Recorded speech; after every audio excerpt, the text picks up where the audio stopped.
주님의 이름으로 또 축복합니다. 주님의 이름으로 환영합니다. 오늘은 변죽이 아닌 핵심이라는 제목으로 말씀을 증거하려고 합니다. 지금 이렇게 피자 회사가 굉장히 다양하고 많잖아요. 요즘 또 특히 우리나라는 뭐 굉장히 너무 많아가지고 뭐가 뭔지 모를 정도로 굉장히 많은데 세계 3대 피자 회사가 있거든요. 세계 3대 피자 회사가 말 그대로 1등, 2등, 3등. 여기 어디냐면은 첫 번째가 피자헛. 들어보시죠. 피자헛. 그 다음에 두 번째가 도미노 피자. 그리고 이제 세 번째가 리틀 시저스라고, 이건 우리가 좀 생소한데 미국에 있거든요. 리틀 시저스가.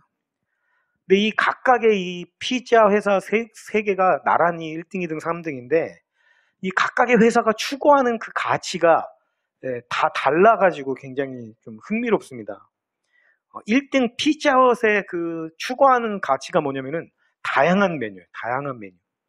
그래서 막 다양하게 만들어가지고 소비자한테 어필한다. 이게 그 피자헛의 모토고, 두 번째 도미노 피자는 빠른 배달. 빨리 배달해준다. 30분 안, 뭐 그런 마케팅 했잖아요. 30분 안에 배달 못하면 뭐 전에 환불 뭐 이런 거 막 해가지고 빠른 배달을 이렇게 모토로 삼고, 마지막에 세 번째 리틀 시저스라는 피자 회사는 싼 가격. 무조건 싸게. 저희도 이제 미국에 있을 때 좀 리틀 시저스에 가면은 진짜 싸긴 싸더라고요. 그래서 싼 가격으로 소비자들을 이렇게 접근하겠다. 그래서 이 각각의 모토가 어떻게 보면 효과를 이제 발휘를 한 거죠. 그래서 피자와 도미노 피자, 그 다음에 리틀 시저스가 3대 회사를 이제 됐는데, 이 3대 회사 사이에서 이 훼손같이 나타나가지고 돌풍처럼 이 3대 회사를 위협하는 회사가 하나가 등장을 하게 됩니다. 그 일이 뭐냐면은 파파존스라는 회사예요. 우리나라에도 파파존스 있잖아요.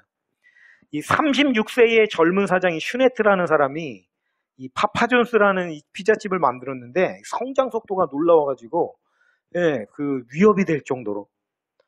그러니까 이 파파존스의 모토는 뭘까? 피자와 도미노 피자, 리틀 시저스 다 다른데 이 파파존스의 모토는 피자의 본질에 도전한다. 뭐 이런 거창한 모토를 들고 나왔어요. 피자의 다양한 메뉴, 도미노 피자의 빠른 배달, 리틀 시저스의 싼 가격.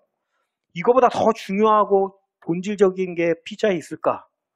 뭐가 있을까요? 딱 하나가 있더라는 겁니다. 뭐냐면은 너무나도 당연한 얘기지만 맛이에요. 맛. 맛으로 승부한다. 이게 바로 파파존스의 그 모토입니다. 최고의 재료, 최고의 맛, 그리고 최고의 영양가.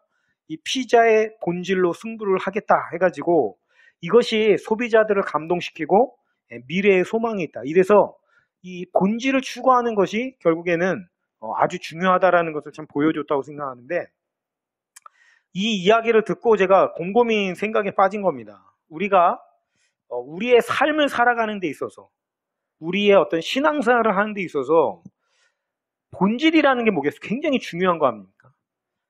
이 세상에는 아주 중요한 것이 있고 별로 안 중요한 게 있잖아요.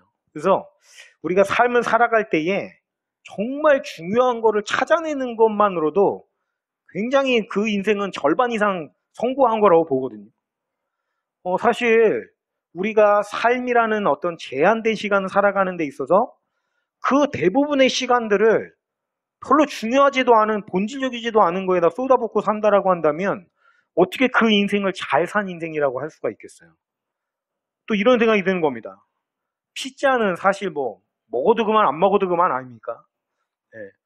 뭐 피자 안 먹는다고 죽는 것도 아니고 다른 거 먹을 거 얼마든지 있는데, 그런데 이 피자도 본질이라는 거에 고민을 하고, 뭐가 본질인가에 고민을 하고 또 그거에 찾아내서 거기에 사활을 거는 어떤 이런 모습이라고 있다고 한다면, 우리가 이 신앙생활을 하는 데 있어서 신앙생활이라는 건 얼마나 훨씬 더 중요해요. 그렇다면은 신앙생활의 핵심과 본질을 찾아내고 거기에 우리의 사활을 거는 거, 이것이야말로 얼마나 중요할까? 피자보다 훨씬 더 이게 더 중요하지 않을까? 또 이런 생각이 드는 거죠. 그렇다라고 한다면은 이 교회에서, 또 신앙생활에서, 또는 우리의 삶에서 가장 중요한 본질이 무엇이겠는가라는 것입니다. 그런 고민을 우리가 하지 않을 수가 없죠. 학교 다닐 때 저도 참 이렇게 안타까운 경우가 있었던 게 뭐냐면 저희 반에 정말 공부를 열심히 하는 친구가 있었거든요. 너무 열심히 해요. 저는 이 친구가 쉬는 시간에도 어디 화장실을 가거나 친구랑 잡담을 하거나 하는 거를 본 적이 없어요. 항상 앉아서 공부를 하는 거예요. 근데 성적은 꼴찌예요, 거의. 근데 이게 너무 안타까운 거죠. 다른 친구들이 보기에 너무 미안하게 느껴질 정도로. 왜냐면은 쟤보다 나는 공부를 안 했는데 내가 성적이 더 높게 나오니까 너무 미안해지는 거예요. 걔가 하는 게 너무 열심히 하니까. 근데 왜 이런 일이 벌어지는가 보면 중요한 게 뭔지를 잡지 못해서 그런 거거든요. 예, 열심히 하는데 핵심을 못 잡으니까 결과가 안 나와주는 것처럼. 사실 뭐 공부야 뭐 못한다고 해서 인생에 실패하는 건 아니잖아요. 그러니까 우리가 신앙생활 하는 데 있어서 핵심을 잡아내지 못하면 이와 똑같은 일이 벌어질 수 있다는 거죠. 과연 우리의 신앙생활에 있어서, 아니 우리의 인생, 사람이라는 존재의 삶에 있어서 가장 중요한 게 무엇인가? 저마다 그걸 다르게 얘기를 합니다. 그죠? 나는 이게 제일 중요해. 나는 이게 제일 중요해. 근데 사실은요, 우리가 생각하는 중요한 거는 별로 중요한 게 아니거든요. 중요한 건 뭐냐면 나를 만드신 분이 나를 만들 때 어떤 목적을 가지고 만들었는가, 이게 중요한 거거든요. 그래야 우리의 인생에서 뭐가 제일 중요한지 알 수 있잖아요. 사실 우리가 만들어낸 물건들을 한번 보면은 쉽게 이해가 되죠. 뭐 우리가 예를 들어서 자동차를 왜 만들었습니까? 우리가 그냥 맨몸보다 훨씬 더 빨리 신속하게 어떤 장소를 이동하기 위해서 자동차라는 걸 만들었잖아요. 그래서 자동차라는 어떤 그 존재의 목적은 빨리 우리를 데려다 주는 겁니다. 맞습니까? 그렇죠. 그거보다 더 중요한 게 자동차에는 없죠. 그렇지만 자동차라는 게 아주 오랜 시간 동안 발전을 하다 보니까 그거 이외에도 다른 편의 기능들이 엄청나게 많이 만들어졌잖아요. 에어컨이라든지. 요즘에는 뭐 너무 기능이 많아가지고, 너무 많아가지고 우리가 모를 정도로, 뭐 크루즈 컨트롤, 예, 뭐 기어 변속기 오토 뭐 이런 건 당연히 요즘에는 기본이 돼 있고, 뭐 음악을 들을 수 있는 MP3 또는 스마트폰과 연동이 돼가지고 뭐 내비게이션이라든지 이런 거 다 요즘엔 다 되거든요. 그러니까 기능이 점점 많아지는 거죠. 그러나 아무리 기능이 많아진다 할지라도 자동차의 존재 목적은 빨리 우리를 데려다 주는 거죠. 자, 자동차가 어느 날 이제 고장이 나가지고요. 고장이 나서 MP3 기능, 이 음악을 듣는 기능이 망가졌다고 한번 생각해 보십시오. 그러면 조금 아쉽긴 하겠죠. 그러나 전혀 상관없잖아요, 사실은. 뭐 음악 꼭 들어야 되는 것도 아니고 안 들어도 얼마든지 가는데 지장이 없으니까. 그죠? 또는 뭐 의자 시트가 자동으로 이렇게 눕혀졌다 일어났다 이게 안 된다. 그래도 별로 문제가 없죠. 그냥 수동으로 하면 되니까요. 그런데 자동차가 가는데 내가 걸어가는 것보다 느리다. 그럼 어떻게 됩니까? 이거는 문제가 심각해지는 거죠. 이게 뭡니까? 바로 존재의 목적이라는 거예요. 자동차를 왜 만들었냐면 그것 때문에 만들었는데 그 기능에 문제가 생기면 이거는 그거의 존재 의미 자체가 없어지는 거거든요. 그러니까 이런 의미에서 볼 때 우리도 마찬가지라는 것입니다. 우리가 뭐 진화론자, 뭐 유물론자들은 우리가 아무런 목적도 없이 우연에 의해서 그냥 저절로 생겨난 존재다라고 끝까지 주장을 합니다만, 그거는 뭐 여러 가지로 말이 안 되는 얘기고, 우리가 존재하게 된 것에도 분명히 이유가 있어요. 하나님이 우리를 만드실 때에 존재 목적이 있단 말이죠. 우리는 많은 것을 할 수 있는 존재로 만들어졌습니다. 그죠? 자유의지라는 게 생겨가지고 많은 것을 할 수가 있는데, 그런데 우리가 별로 부차적인 기능들을 하는 거에는 잘하는데 나를 만드신 그 목적이 완전히 망가뜨려 버리면 이거는 심각한 문제죠. 아까 자동차가 빨리 가는 게 문제가 되면 심각한 것처럼 마이크를 만들 때 소리를 증폭시켜서 많은 사람들에게 들리게 하기 위해서 만들었는데 마이크를 쓰면 평상시 말하는 것보다 더 적게 들린다. 이거면은 심각한 거 아닙니까? 이거는 그냥 용도 폐기가 되는 거거든요. 그건 마찬가지죠. 그래서 내가 왜 만들어졌나? 이거를 보니까 성경이 뭐라고 얘기하냐면 우리는 예배를 위해서 만들어졌다라고 얘기합니다. 하나님을 예배하기 위해서. 자, 아까 우리 자동차의 예와 마이크의 예를 그대로 확장해가지고 우리 삶에 한번 적용을 해보자는 것입니다. 내가 예배를 위해서 만들어졌는데 예배의 기능이 제대로 활성화가 안 된다 그러면 뭐가 됩니까? 이거는 자동차가 걸어가는 것보다 느린 것만큼이나 황당한 일이 되는 겁니다.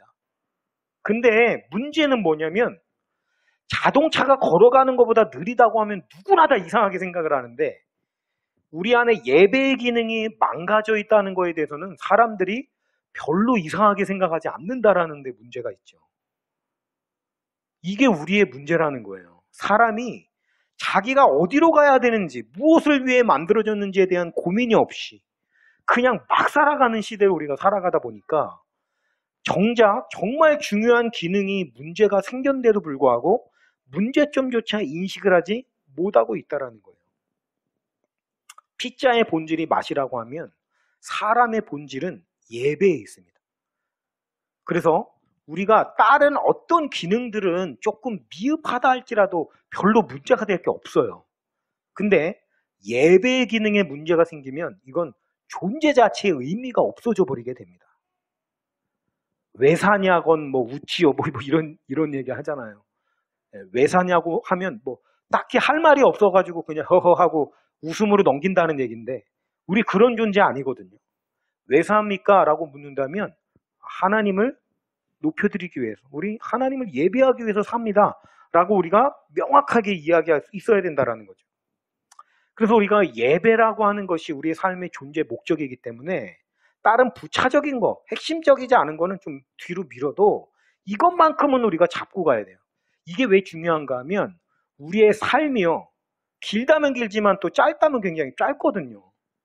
그래서 모든 것에 다 시간을 투자할 만큼 인생이 길지가 않아요. 그렇기 때문에 뭐가 더 중요한가?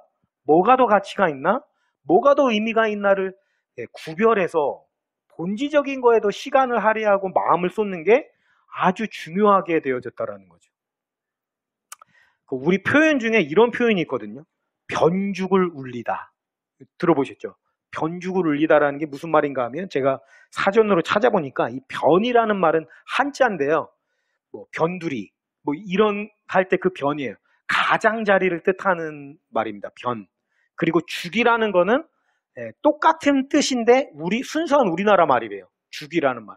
그래서 변죽을 울린다라는 말은 한가운데를 이렇게 치지를 않고 자꾸 이 가장자리, 저기 그냥 어디 껍데기 이런 데만 울리다 끝난다 뭐 이런 의미가 있거든요.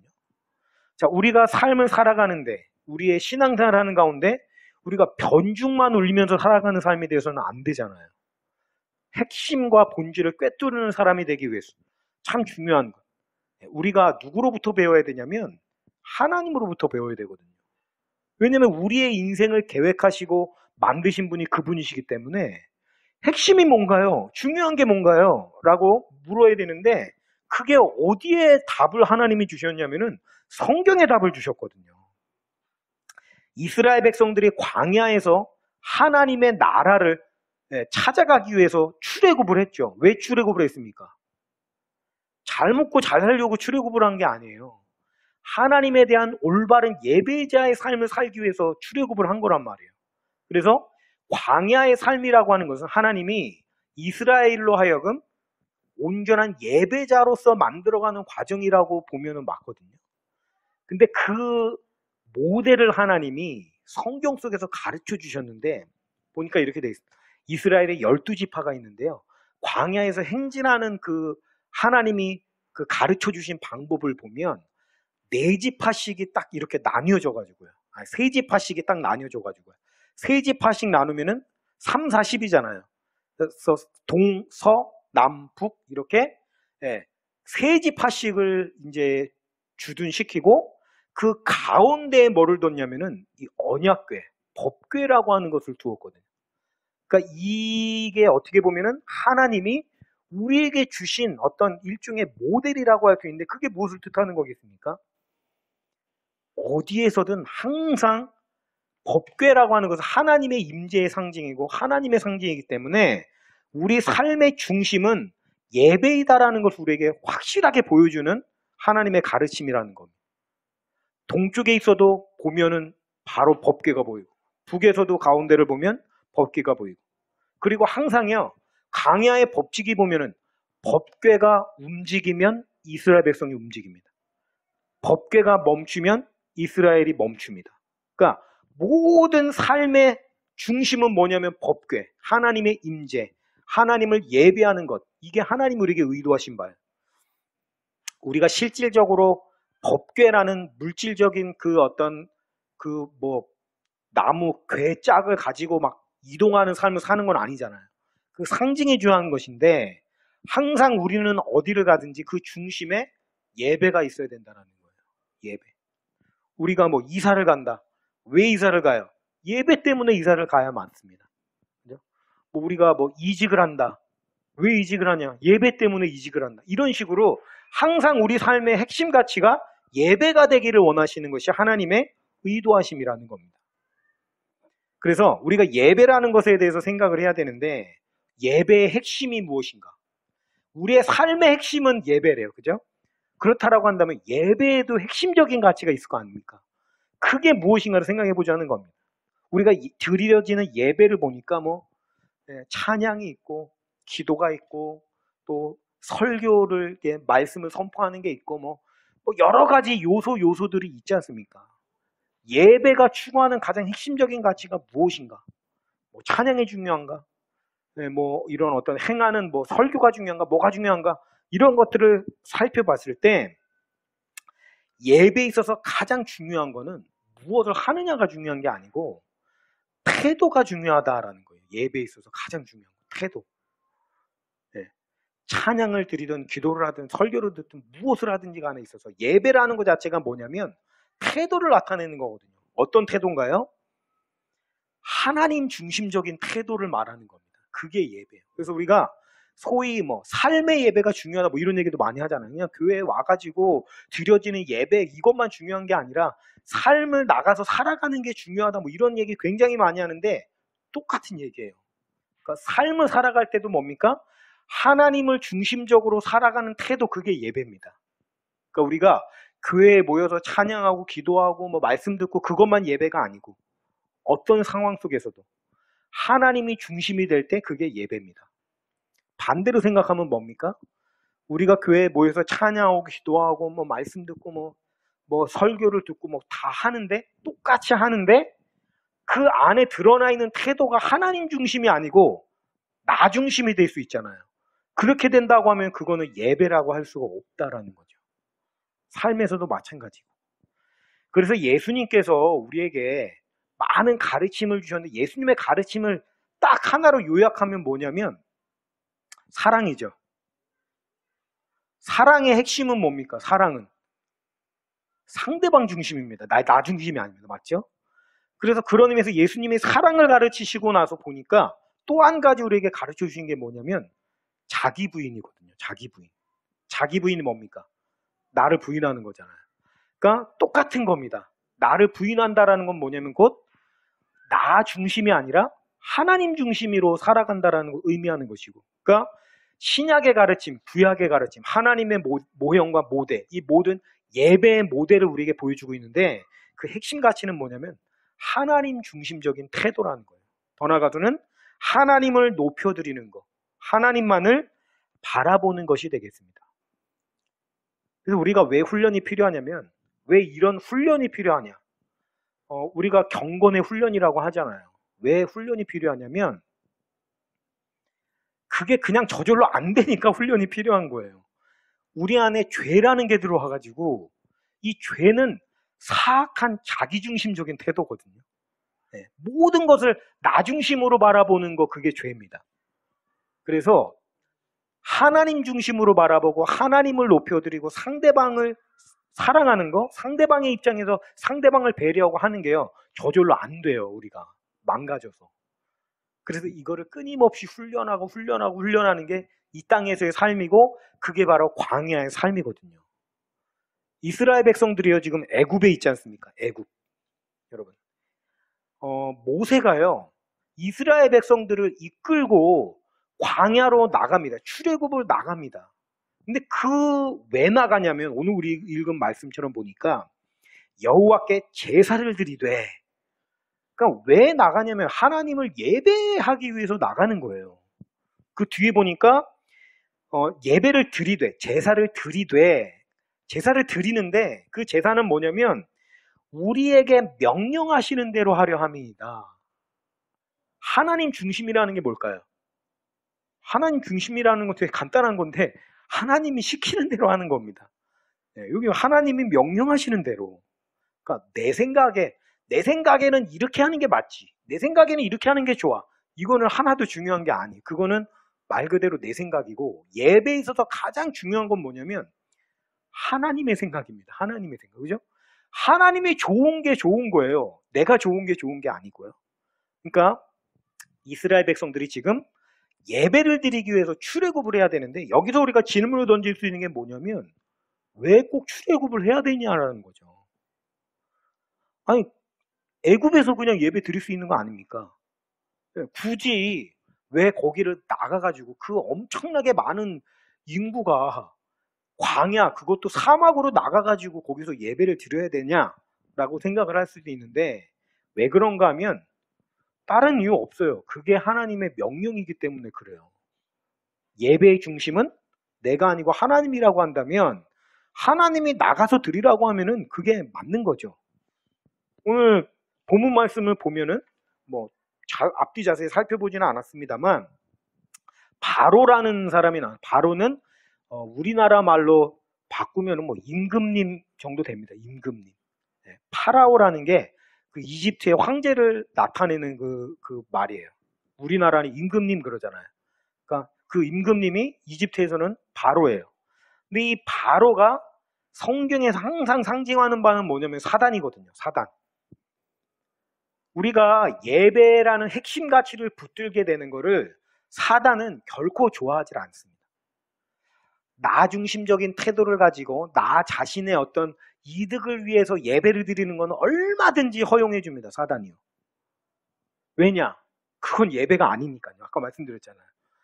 그거는 예배가 아니기 때문에 얼마든지 하라고 합니다. 그런데 우리가 예배의 본질, 하나님 중심, 하나님을 높여드리는 그것을 잡고 나가기 시작을 한다면 사단은 필사적으로 그걸 막을 겁니다. 그리고 그것이 출애굽기에 그대로 적용이 되고, 그것이 출애굽기에만 적용되는 것이 아니라 오늘날 저와 여러분의 삶 가운데도 그대로 적용된다라는 거예요. 그래서 우리가 올바른 예배를 드리려고 하면 반드시 따라오는 게 있는데 뭐냐면 방해가 따라옵니다. 자, 오늘 우리가 예배를 드립니다. 예배를 드리는데 여기까지 오는데 많은 방해가 있습니다. 어떻게 보면 우리 성도님들은 그거를 뚫고 여기까지 나온 겁니다. 그죠? 보니까 예배를 드릴 때 바로가 한사코 예배를 못 드리게 막거든요. 마음을 견고하게 먹고 그냥 굳게 먹고 그냥 계속 방해를 하다가 하나님이 권능을 나타내셔가지고 지금 막 재앙을 막 하니까 나중에는 마지못해 가지고 이제 허락을 하는데, 그래 해라 이게 아니고 끊임없이 계속적인 타협안을 제시를 한다라는 거예요. 바로가 어떻게든 너 중심적인 예배를 드리게끔 만들기 위해서 끊임없이 타협을 시도한다라는 거죠. 하다 안 될 때는 허락하긴 하지만 그 허락했다고 그게 끝난 게 아니라는 얘기입니다. 보시면 첫 번째로 보니까 이 땅에서 예배를 드리라고 합니다. 바로가 출애굽기 8장 25절에 보면 바로가 모세와 아론을 불러 이르되 너희는 가서 이 땅에서 너희 하나님께 희생을 드리라. 야, 광야까지 갈 게 뭐가 있냐? 그냥 여기서 드려. 근데 애굽이라는 곳은 무엇입니까? 여러분, 애굽이라는 곳은 하나님께 예배 드릴 수 있는 장소가 아닙니다. 나중심적인 태도가 가득 차 있는 곳이 세상이거든요. 이득, 내 이익을 위해서 목숨을 거는 곳이 이 세상 아닙니까? 거기에서는 온전한 예배가 이루어질 수가 없다라는 거예요. 반대로 마귀는 이 땅에서의 예배를 좋아합니다. 왜냐하면 그건 예배가 아니니까. 아까 말씀드렸죠. 그래서 어떻게 합니까? 자꾸만 이 땅에서의 예배, 애굽에서 예배를 드려. 뭐 어렵게 그냥 광야까지 거슬러 올라갈 수 있냐? 그냥 어려울 필요 있어. 편하게 드려. 이 땅에서의 예배라는 게 뭡니까? 출애굽을 하지 않고 굳이 광야길을 막 거슬러 올라가지 않고 그냥 가만히 있는 자리에서 편하게 예배 드려. 그럼 뭡니까? 편한 게 누구를 위한 거예요? 편한 게 하나님을 위한 건 아니잖아요. 지금 우리가 코로나19 사태로 인해서 이게 굉장히 장기화가 되다 보니까 우리가 이웃들의 어떤 그런 건강을 생각하지 않을 수 없고 우리가 모여서 계속적으로 그냥 예배를 드리다고 고집할 수도 없는 상황이다 보니까 우리가 뭐 방법을 찾아야 되니까요. 어쩔 수 없이 이제 비대면 예배라는 방법을 쓸 수밖에 없었고 또 그로 인한 어떤 그런 여러 가지 어려움들을 겪고 있잖아요. 사실 뭐 그렇다고 우리가 다른 선택을 할 수는 없었죠. 왜냐하면 상황이 상황이다 보니까. 그렇지만 안타까운 건 뭐냐면 그로 인한 후유증의 결과는 이제 우리가 감당해야 될 몫이 되었다라는 거예요. 무슨 얘기입니까? 성도님들이 집안에서 앉아가지고 예배를 드리기 시작을 하다 보니까 이제 그게 익숙해져가지고 이게 여러분 막 주일날 바쁘게 아침에 일어나가지고 막 준비를 하고 막 옷 입고 막 와가지고 앉아가지고 예배 드리는 것 자체가 얼마나 불편합니까 이게. 근데 집에서 그냥 핸드폰 하나 딱 켜놓고 그냥 나오는 대로 그냥 뭐 이렇게 따라가고 이렇게 하면 얼마나 편해요. 편하죠. 그러니까 여기에 익숙해지니까 문제가 생기더라는 거예요. 뭐 비대면 예배, 온라인 예배는 예배가 아니다라는 어떤 그런 뭐 명제를 제가 던지는 게 아니고 아까 말씀드린 것처럼 중요한 건 뭐냐면 나 자신을 위한 거는 예배가 아니라고 제가 말씀을 드렸죠. 우리가 코로나19 사태로 인해서 비대면 예배로 드려질 수밖에 없었던 이유는 분명합니다. 그러나 그것이 더 나아가서 이제는 내가 편리해지기 위해서 비대면으로 예배를 드리는 것이 되는 순간 그거는 예배가 아닌 게 되어지는 것이고 그것이 곧 이 땅에서의 예배, 애굽에서의 예배가 되는 것이고 그것은 하나님이 우리에게 명령하신 게 아니라는 거예요. 아이 교회를 나와서 예배를 드려야 예배다 이 얘기를 제가 드리는 게 아닙니다. 지금 껍데기 가지고 얘기하는 게 아니라 내 마음의 태도와 본질을 지금 얘기하는 거예요. 내가 조금이라도 편리하게 예배를 드리고 싶다라고 마음이 먹어지는 순간 그건 예배가 아니게 됩니다. 코로나19 사태로 인해서 정말 모여서 함께 예배드리고 하나님을 높여야 되는데 부득이하게 이웃들의 건강과 이런 걸 생각하지 않을 수 없어서 어쩔 수 없이 내가 비대면 예배를 드린다. 이거는 괜찮죠. 왜냐면 어쩔 수 없는 거니까요. 근데 내 마음의 태도가 어느 순간 거기에 익숙해지게 되고 편리함에 익숙해지게 되는 순간 더 이상 그것은 예배가 아니게 되어버리고 이 땅에서의 예배가 될 수 있다라는 거예요. 하나님은 본질적인 것은 예배는 이 세상에서부터 벗어나지는 예배가 돼야 되고 이 세상은 뭡니까? 나 중심으로 돌아가는 가치관이 그걸 벗어나는 게 예배라는 거예요. 불편함을 감수하는 게 예배입니다. 그래서 우리가 예배를 드리려고 하면 편리한 걸 생각하면 안 돼요. 우리가요 분명히 그렇거든요. 70년대, 60년대, 50년대 굉장히 많은 세대를 거쳐오면서 교회가 확장이 되고 됐는데 저는 그렇게 봐요. 옛날에는 예배 드리는 게 정말 불편했습니다.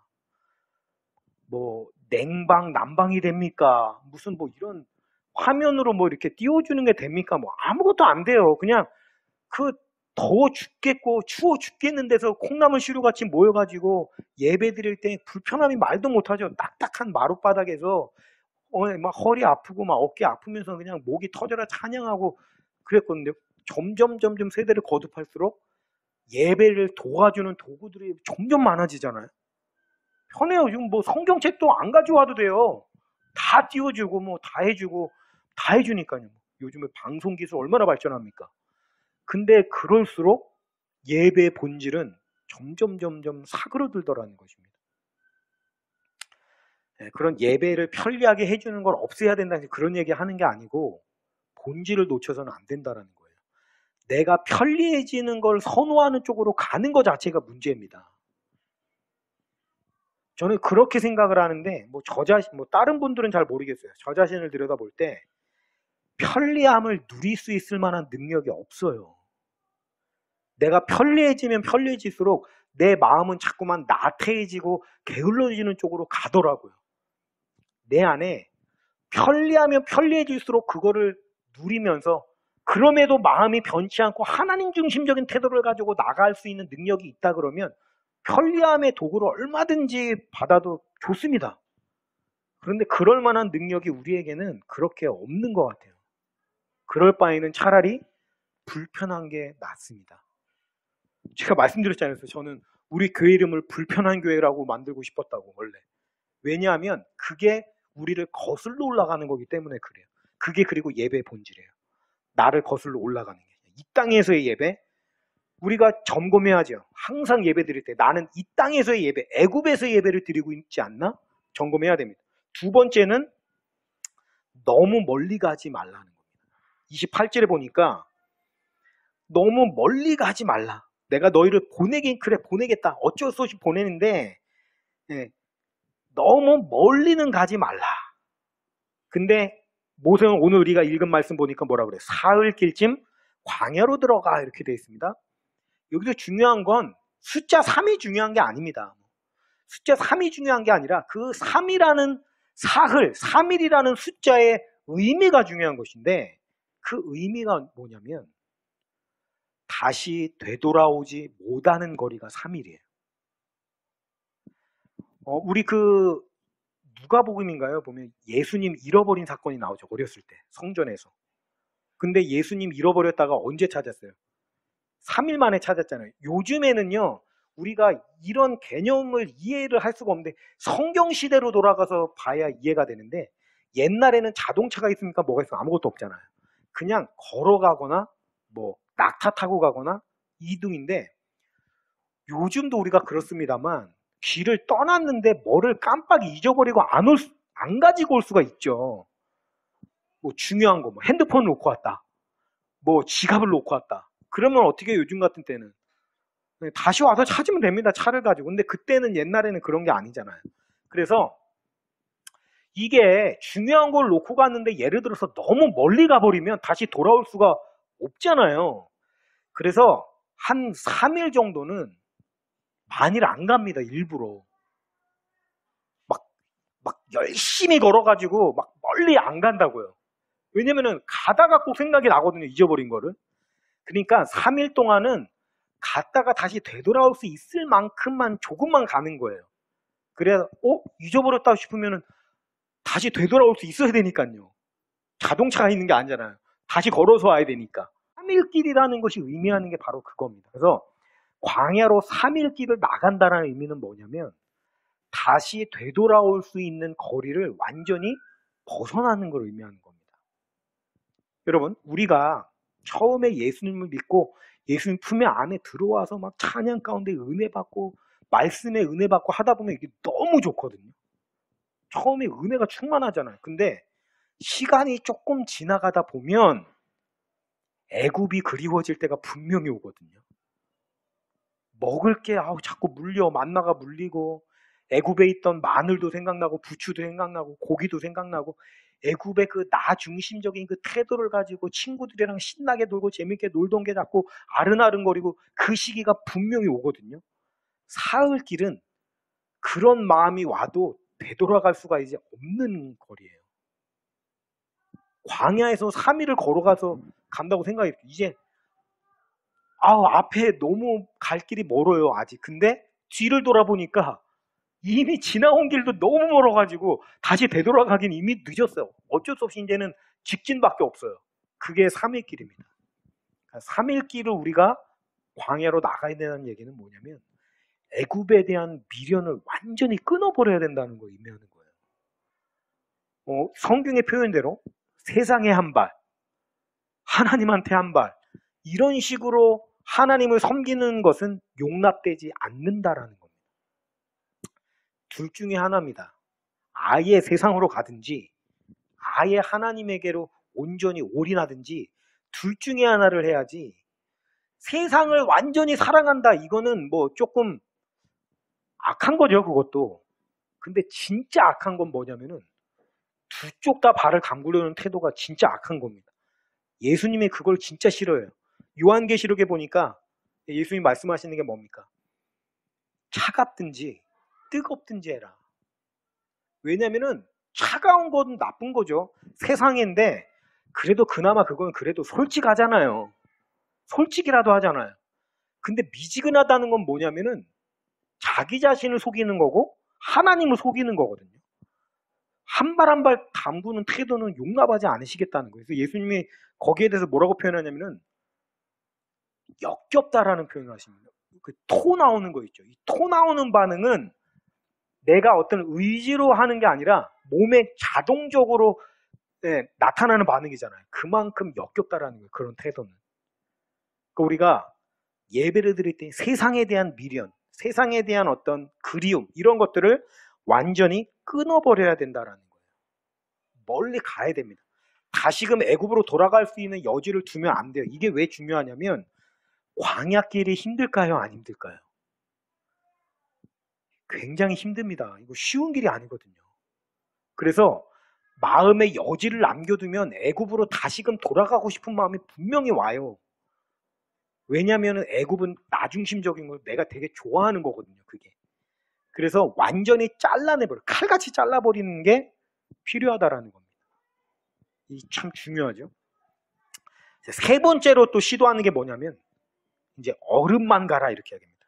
10장 9절에서 11절에 보니까 내가 너희와 너희 어른 것들을 보내면 여호와를 너희와 함께 하게 함과 일반인이라 삼갈지어다. 너희가 악하니라. 그는 불가하니 너희 남정만 가서 여호와를 섬기라. 그러니까 아이들은 남겨놓고 어른만 가라는 겁니다. 이게 뭡니까? 신앙의 단절을 의미하는 겁니다. 후손들에게 신앙을 연결시켜줘야 되잖아요. 그거를 하지 말라고 하는 거예요. 그러니까 너만 열심히 해, 너만. 다른 자녀들까지 이렇게 끌어들이지 말고. 주님이 신앙의 단절이 많잖아요. 아이들이 뭐 부모님 마음대로 또 안 되니까 좀 쉽지 않습니다. 그러니까 어려운 거죠. 잊지 말아야 됩니다. 항상 우리 아이들을 신앙으로 양육하고 교육하는 게 중요한 거죠. 그 다음에 네 번째 뭐냐면은 다 이제 그래 다 가라. 근데 양과 소는 두고 가라. 이렇게 얘기합니다. 이 양과 소가 뭡니까? 재물이죠. 재물이 없이 가라는 것은 희생 없는 예배, 헌신 없는 예배를 드리라는 거거든요. 여러분, 이게 참으로 중요한 것인데 그 재물은요, 곧 예수 그리스도를 또 의미하는 것이기도 하고요. 또 그 재물은 우리 자신을 또 의미하는 것이기도 하고요. 그러니까 예수님의 보혈이 없는 예배, 예수님을 의지하지 않는 예배, 이거는 예배가 아니죠. 더 나아가서 나 자신을 온전히 헌신하지 않는 예배도 예배가 아닙니다. 우리가 아까 예배는요, 나 중심적인 게 아니라 하나님 중심이라고 했죠. 근데 내 중심이 아니고 하나님 중심이라는 얘기는 뭐냐면 다른 말로 바꿔 얘기하면 사랑입니다. 맞죠? 네, 사랑은 상대방 중심이니까. 그러니까 하나님을 사랑하는 건데 우리가 사랑한다고 할 때 그게 말로 사랑합니다 하면 그게 사랑인가요? 우리가 말로는 얼마든지 사랑한다고 할 수 있잖아요. 여성분에게 접근하는 그 남자들 보면 입이 얼마나 말을 얼마나 잘합니까? 말 잘하면 그러면 사랑을 잘하는 건가요? 아니잖아요. 우리가 누군가를 사랑한다라고 할 때 사랑한다는 걸 드러내줄 수 있는 증거가 뭐냐면은 희생이거든요. 희생을 통해서 사랑을 아는 거예요. 희생하지 않으면 사랑하지 않는 겁니다. 말로만 사랑하는 게 되는 거예요. 그렇잖아요. 그래서 예배 드릴 때 내가 하나님을 향한 사랑과 하나님 중심적인 태도를 가지고 나갑니다라는 걸 보여줄 수 있는 게 뭐냐면은 헌신이고 희생이란 말이죠. 우리가 예배를 드릴 때 헌금이 있죠. 헌금. 헌금 왜 드립니까? 교회의 재정에 도움이 되기 위해서? 아닙니다, 그거. 교회의 재정에 도움이 되려고 헌금하는 게 아니고 그거는 헌금이 사용되는 수단이고요. 아까 제가 말씀드린 것처럼 중요한 건 수단이 아니라 목적이에요. 왜 드리느냐가 중요한 겁니다. 왜 드리느냐면 그거 자체가 희생이고 헌신입니다. 아니, 내 돈을 드리는 게 그게 쉬워요? 안 쉬워요. 그거 피같이 흘려가지고 번 내 돈이란 말이에요. 그거를 하나님께 드린다는 것 자체가 희생이고 헌신입니다. 내 살을 깎아내는 거랑 똑같은 거거든요. 근데 그게 뭐냐면 재물이고, 하나님께 나갈 때 내가 빈손으로 나가지 않겠다라는 거예요. 다윗을 보십시오. 다윗이 그 하나님께 그 제사를 드리려고 할 때 그 뭡니까? 아브라함도 그랬었고 다윗도 그랬습니다만, 아유, 이 밭에 그냥 드리겠습니다. 드릴 때 뭐라 그래요? 내가 하나님한테 공짜로 나갈 수 없다고 고집을 부려가지고 그 밭에 돈을 지불하고 사죠. 그게 예배예요. 아니, 왕한테 그 땅을 드리겠습니다 했으면은, 아, 그래? 그래, 내가 받지 뭐, 받고 드려도 그 드리는 거잖아요. 근데 그건 뭡니까? 희생이 전혀 없죠. 헌신이 전혀 없죠. 그거는 온전한 예배가 될 수 없다는 겁니다. 11조를 하나님께 드려야 되냐, 안 드려야 되냐, 뭐 그런 논쟁이 많습니다. 아니, 그 11조 자체가 구약의 율법이 아니냐. 예수님이 오신 것이 율법으로부터 우리를 해방시키는 것이 아니냐. 그러니까 11조는 꼭 강조해서 해야만 되는 게 아니다. 얼마든지 안 해도 되는 거예요. 자유로 하는 거다. 뭐 이렇게 얘기하시는 분들도 많으시고, 아니다. 11조는 의무다. 뭐 이렇게 얘기하시는 분들도 많으시고, 어떤 의미에서 보면은 뭐가 정확하게 맞다라고 얘기하기가 조금 쉬운 문제는 아닙니다. 목사인 저도 마찬가지. 왜냐면은 몰라요. 그렇지만 우리가 보세요. 11조를 해야 된다, 안 해야 된다 논쟁하는 것 자체가 저는 어떤 의미에서는 희생하고 싶어 하지 않는 마음이라고 저는 생각을 하거든요. 본질적으로. 나는 그래, 예배 드리고 뭐 하겠는데 난 희생은 나는 안 하고 싶어. 이런 마음이 우리 안에 깔려 있단 말이에요. 그것은 올바른 예배의 본질이 아니라는 거죠. 하나님이 우리에게 예배를 가르칠 때 분명히 대가를 치르게끔 명령을 하셨습니다. 양, 소, 그거 싸지 않습니다. 비싸요. 소 한 마리가 얼마나 비싸요. 예전에는 소 한 마리 잡아가지고 대학교 보내고 자녀들 뭐 그랬잖아요. 그거 쉬운 게 아니거든요. 근데 그 대가를 치르라고 하나님 말씀하셨어요. 왜냐하면 그게 예배니까. 11조는요, 율법을 지키는 게 아니고 하나님께 내가 나아갈 때 빈손으로 나가지 않겠다. 내가 출혈을 가지고 나가겠습니다. 그게 예배고 헌신이기 때문에 그런 의미가 있거든요. 그래서 사단이 양과 소를, 야, 희생은 하지 마. 무슨 뭐 희생까지 하냐. 그냥 예배 드리면 되지. 이게 미혹이고 유혹이라는 사실을 기억하셔야 됩니다. 사단은 오늘도 끊임없이 우리에게 이런 방해를 줍니다. 바로가 이스라엘을 공격했던 것처럼 희생 없는 예배, 끊지 않는 예배, 세상에 속해 있는 예배, 계속적으로 우리에게 유혹을 할 때 우리가 예배에 우리의 본질을 쏟아야 된다라고 한다면 이거를 붙잡고 하나님을 기쁘시게 하는 예배가 되기 위해서 사단의 미혹을 끊어버리고 하나님을 기뻐하시는 그분을 진정 높여드릴 수 있는 그런 예배자의 모습이 되실 수 있도록 주님의 이름으로 축원하면서 말씀을 마치겠습니다.